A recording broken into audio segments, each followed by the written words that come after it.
temos aí grande dia, viu? Está aí confirmada que Carla Zambelli será presa muito em breve. Inclusive, vou ler aqui para você um trecho aí da sentença do Gilmar Mendes contra ela. Carla Zambelli vai pegar aí 5 anos e 3 meses de jaula. Depois vou ler também um trecho da sentença da Carmen Lúcia, que a Carmen Lúcia, ela inclusive tipifica quanto tempo aí de reclusão, quanto tempo de detenção é diferente de reclusão, mas nas duas decisões aí, né, e os outros ministros acompanharam, Carla Zambelli vai ficar em regime fechado. Não é regime aberto não. Gilmar Mendes especificou na sentença, ele que é o relator do caso, é regime fechado. Então não vai ter essa de que, nossa, Carla Zambelli pegou 5 anos, mas ela vai poder transferir isso e fazer ali trabalho voluntário ou alguma coisa, pagar multa, cestas básicas, etc, etc. Nananina, não. É jaula para Carla Zambelli. Grande dia, viu? E obviamente, o julgamento da Carla Zambelli só acaba oficialmente na sexta-feira, tá? Sexta-feira que vem. O julgamento dura 1 semana no plenário virtual. Então, só oficialmente, só a sexta-feira. Aí, ela vai pedir aí, ela tem prazo de 10 ou 15 dias para pedir embargos de declaração. Aí, assim que acabar, vão dar para ela o prazo. Ela vai pedir embargos de declaração, o STF vai ter mais um prazo aí para responder os embargos de declaração. Embargo de declaração é uma parte depois da sentença, no julgamento, em que os advogados mais ou menos dizem, olha, não entendi bem, não dá para reconsiderar tal coisa, mas o embargo de declaração não pode mudar o mérito. Então, se o mérito da sentença diz, olha, é criminosa, cometeu crime e foi condenada, o embargo de declaração não muda isso. Então, é só para esclarecer alguma coisa, no máximo pode mudar ali um tempo de detenção, mas pelo que o STF tem feito aí nos últimos anos, quando eu digo últimos anos, é desde a Lava Jato, tá? Então, até hoje, contra todo tipo de réus e rés, eles não mudam nada não mudam nem a sentença. É só para o réu ganhar mais um tempinho antes de transitar em julgado de fato. Então aí, no máximo 1 mês, transita em julgado. Transitando em julgado, a Câmara dos Deputados é acionada e aí o Supremo Tribunal Federal diz para a Câmara dos Deputados, olha, a deputada tal, ela foi condenada a mais de 4 anos de prisão, portanto ela é ficha suja. Ela não pode mais ser deputada.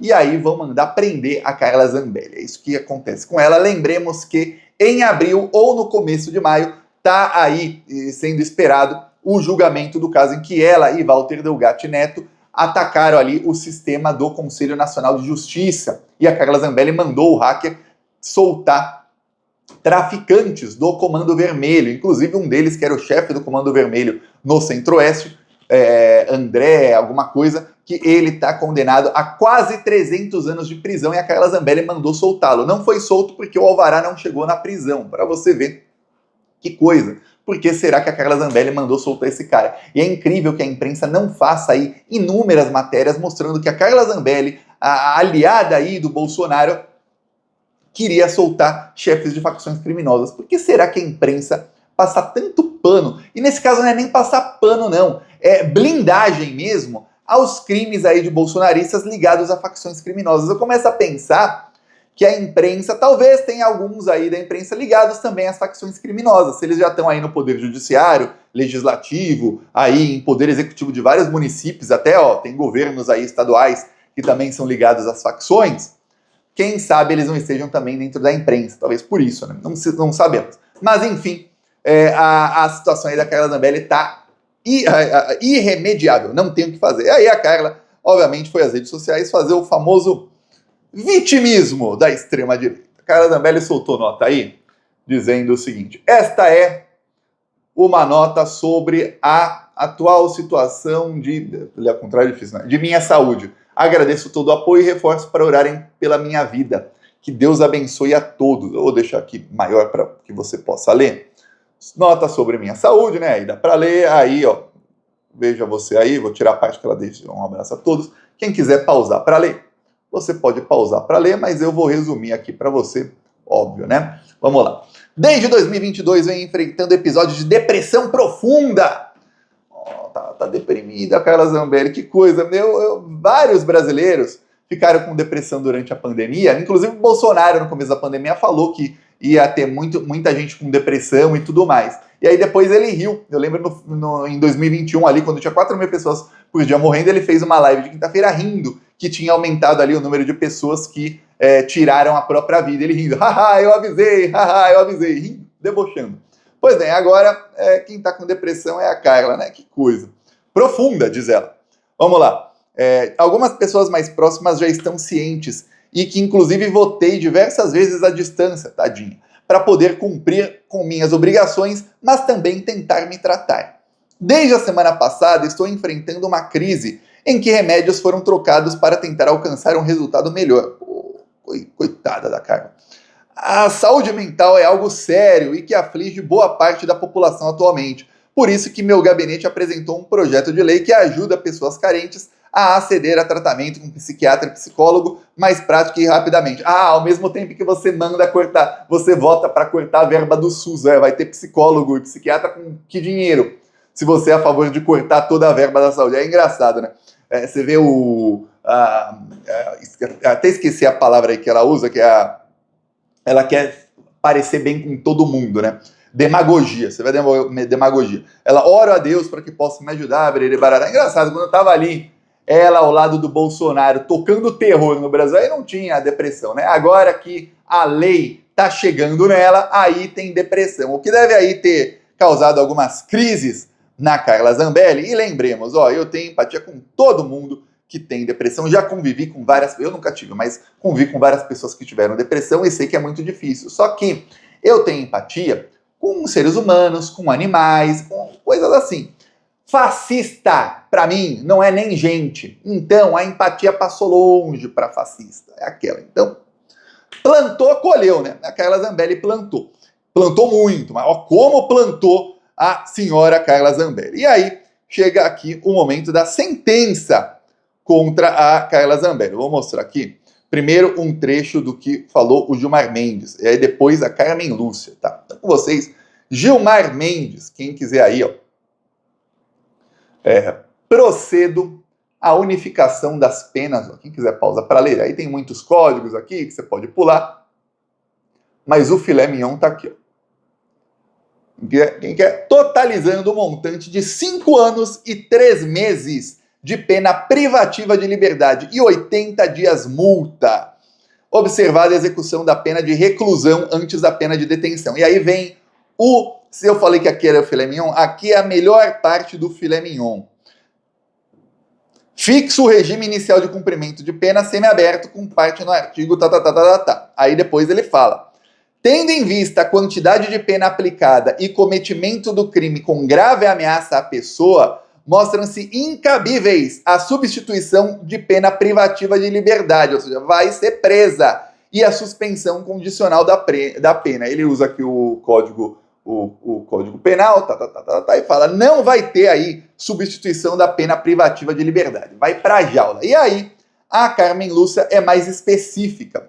Vamos lembrar que tem tipos aí de reclusão que pode ser semiaberto, e tem tipos que só regime fechado. E aí a Carmen Lúcia chega e fala o seguinte aí quanto a Carla Zambelli. Ela fala, na dosimetria, acompanho o voto do relator e condeno a ré Carla Zambelli Salgado de Oliveira pela prática dos crimes previstos no artigo tal, porte ilegal de arma de fogo, e o outro, constrangimento ilegal, a pena privativa de liberdade total de 5 anos e 3 meses, na forma do artigo tal, sendo 3 anos e 6 meses de reclusão e 1 ano e 9 meses de detenção, e 80 dias multa na forma pelas circunstâncias cada fase escrita no voto do ministro relator. Ou seja, 3 anos e meio é jaula. E aí depois o resto ela pode ficar aí numa progressão de regime. Porque, segundo aí o relator, não pode aí tirar a privação da liberdade dela, porque ela fez uma conduta gravíssima, com gravíssima ameaça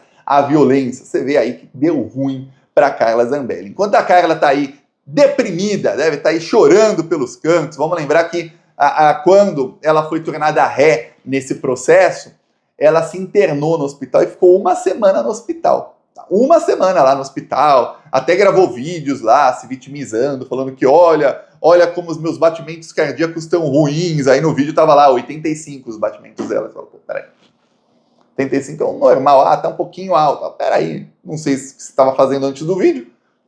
Se tivesse 130 por minuto, você fala, caramba, pessoa em repouso, 130, não, 85, peraí, cara. no hospital, assim, morrendo quase. Você fala, pô, peraí, vitimismo não é a primeira vez que a Carla Zambelli faz vitimismo, se contar o bolsonarismo como um todo, então.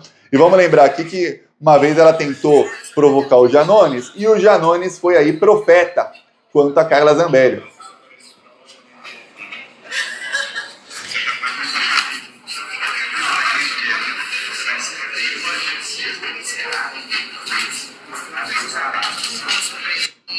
Você viu ela rindo, debochando, na hora que ele fala, você vai ser presa. O brilho dela foi embora na hora, porque ela estava intimamente ali dentro dela, concorda com o Janones que ela vai acabar presa. Ela sabe que não tem saída, tá? A única saída da Carla Zambelli é se ela fugir. Se ela não fugir, ela será presa. Então espero que o Supremo Tribunal Federal prenda a Carla Zambelli antes. Enquanto isso, o senhor Eduardo Bolsonaro está com um problemão. O Eduardo Bolsonaro tirou licença de 4 meses, 122 dias da Câmara dos Deputados. Por que não 120? Porque 2 dos meses tem 31 dias, então 122 dias.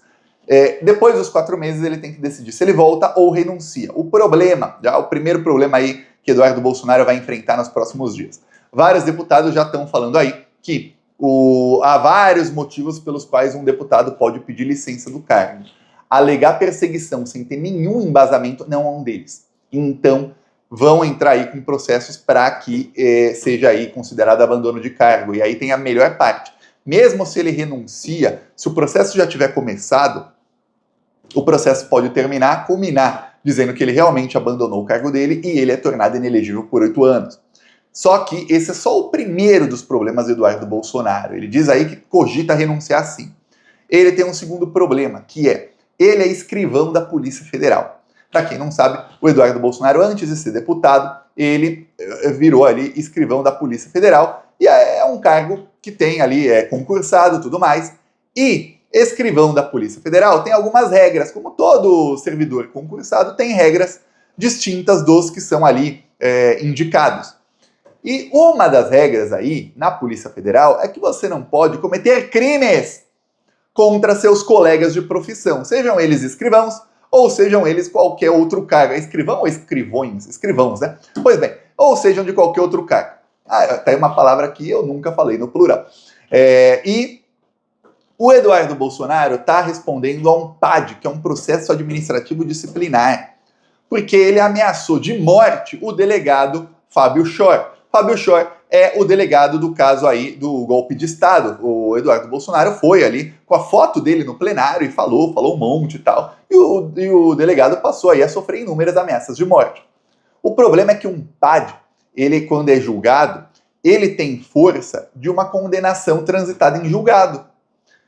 Tá, Thiago, e daí? E daí que nós temos uma lei chamada ficha limpa, e agora está ficando cada vez mais claro por que o bolsonarismo queria acabar com a lei da ficha limpa. Projeto do bolsonarismo de acabar com a lei da ficha limpa, eu vou te adiantar, esse projeto morreu, foi sepultado depois que a Gleisi Hoffmann chegou na articulação do Lula, tá? Primeira coisa que a Gleisi fez foi sepultar esse projeto, então esqueça aí que o bolsonarismo vai conseguir se salvar com esse projeto. Não vão conseguir. A lei da ficha limpa diz que alguém condenado e transitado em julgado se torna inelegível por 8 anos. Dou exemplo, o Deltan Dallagnol. Ele foi condenado num PAD e depois o TSE falou, tá inelegível, ficha limpa, tá inelegível. Eduardo Bolsonaro, a mesmíssima coisa. Então, nos próximos meses, a Polícia Federal deve condenar o Eduardo Bolsonaro e ele vai se tornar inelegível e o TSE vai ter que julgar e caçá-lo. Não é automático? Não, mas o TSE vai ter que caçá-lo. Já tem ampla jurisprudência quanto a isso, o caso do Dallagnol é um deles. Pois bem, esse é o segundo problema do Eduardo Bolsonaro, mas problema para o bolsonarismo, a gente dá risada, né? Então preparei que tem o terceiro problema. O Eduardo Bolsonaro, como escrivão da Polícia Federal, ele tirou licença do cargo. E aí, servidores concursados, obviamente depende de qual cargo, se é federal, se é municipal, cada município tem suas regras, mas tem alguns motivos pelos quais um servidor concursado pode pedir licença não remunerada no caso. Em alguns lugares, a licença não pode exceder 2 anos, em outros lugares são 3, em outros lugares é menos, outros é mais. Porém, quando um servidor se torna parlamentar, ele pode pedir licença por tempo indeterminado. E o Eduardo Bolsonaro já pediu aí faz muitos anos. Ele deputado aí faz 3, 12, 16, 20 anos, enfim, faz muito tempo. Só que agora ele não é mais deputado, é? Não, né? Tá licenciado. Se ele tá licenciado, ele tem que voltar para o cargo dele de escrivão. Se ele não voltar para o cargo dele de escrivão, ele vai responder um PAD, que é um processo, outro, que é um processo administrativo por abandono de cargo. Porque, peraí, você saiu de ser escrivão para ser deputado. Agora você não é mais deputado, então você tem que voltar. Ou se demitir. Qual dos dois você vai fazer? Ele não quer se demitir, não quer. Vai perder aí o dinheiro? Não vai. Ah, Thiago, não é remunerada a licença, mas tem outros benefícios vários que ele pode usufruir. Pois bem, então tá aí com um problemão. Ele pode sofrer outro processo administrativo do Eduardo Bolsonaro, ou ele vai ter que se demitir do cargo de escrivão da Polícia Federal, que não adianta ele tentar pedir licença alegando que está sendo perseguido, sendo que ele não é réu em nada, ninguém mandou prendê-lo, até o passaporte dele falaram que não é para prender, então difícil aí a narrativa de perseguição. Tá ruim aí. Fim de semana trágico para a extrema-direita, e se é ruim para eles, é muito bom para a gente, né? Eu peço a sua inscrição no canal, seguimos aqui na luta contra essa corja maldita. Falou!